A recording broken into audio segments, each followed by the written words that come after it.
गायत्री मंत्र, सद्बुद्धि का मंत्र। ओम भूर्भुवः स्वः तत्सवितुर्वरेण्यं भर्गो देवस्य धीमहि धियो यो नः प्रचोदयात्। अपराध और दंड। एक बार एक ही अपराध के 4 अपराधी पकड़कर राजा के सामने उपस्थित किए गए।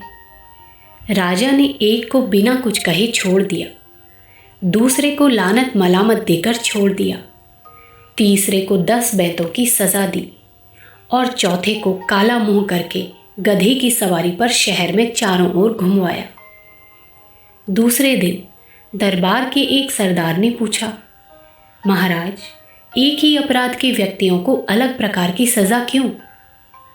राजा ने कहा, तुम्हारे प्रश्न का उत्तर पीछे दूंगा। पहले तुम एक काम करो, नगर में जाकर पता लगाओ कि वे चारों क्या कर रहे हैं। सरदार राजा की आज्ञा अनुसार पता लगाने के लिए चल दिया।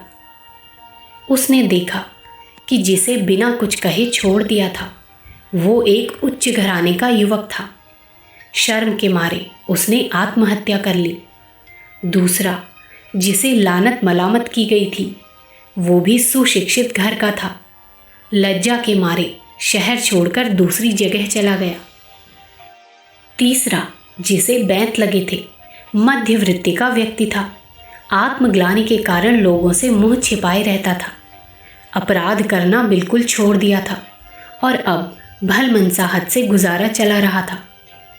चौथा, जिसे गधे पर घुमाया गया था, निर्लज्जतापूर्वक बाजार में ऐंठा ऐंठा फिर रहा था और फिर उसी अपराध की तैयारी में प्रवृत्त था। चारों का हाल सरदार ने राजा से कह सुनाया। तब राजा ने कहा, मेरे दंड में जो अंतर था वो अपराधियों की मनोभूमि के अनुरूप था।